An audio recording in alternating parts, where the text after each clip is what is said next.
Everybody asks how high XRP can go. And that's a fair question, but there's a question underneath that one that matters more. What would actually have to change in the world for a repricing to be possible?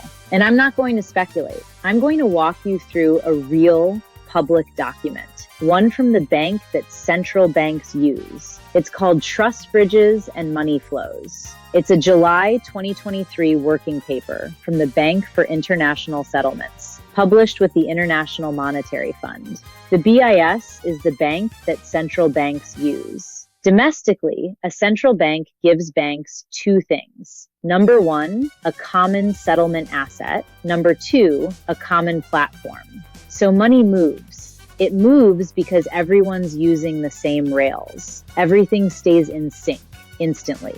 Across borders, neither of those things exists. So money doesn't move.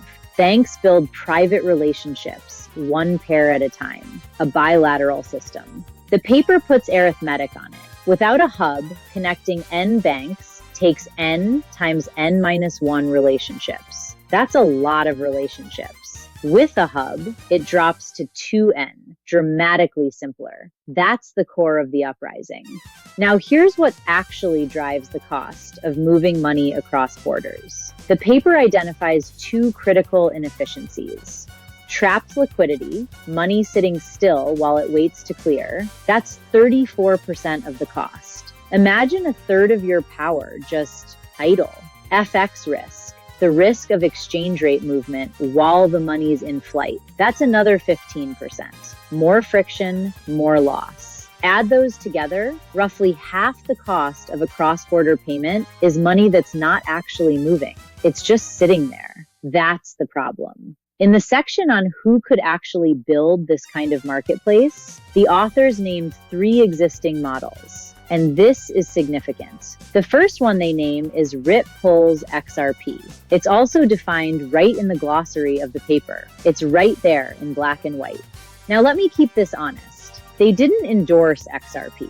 They named it as an existing example. A working paper is research, not policy, but it's also significant. They're looking at cross-border settlement at the highest level. And when they ask who could do this, XRP shows up in the answer. So if all of this is real, and it is, why hasn't any of it shown up in the price yet? There's a specific reason for that, because there's a rule called Basel III. It caps how much cryptocurrency a bank can hold on their balance sheet. The limit is tiny. What moves an asset like this isn't another partnership. It's a change in classification. If Basel III treats crypto as high risk, banks are stuck. If that classification changes, then the math in this paper actually becomes actionable. That's what to watch for, not the partnerships, the rule change. So when someone asks you, how high can XRP go? You can answer, that depends on whether the world's banking regulators decide to reclassify how they treat this asset. The research suggests there's a real use case waiting if that ever happens. The paper is free. The link is in the description. Don't take my word for it. Knowledge is your superpower. Stay early, stay ready, and I'll see you in the next mission. Let's get to work.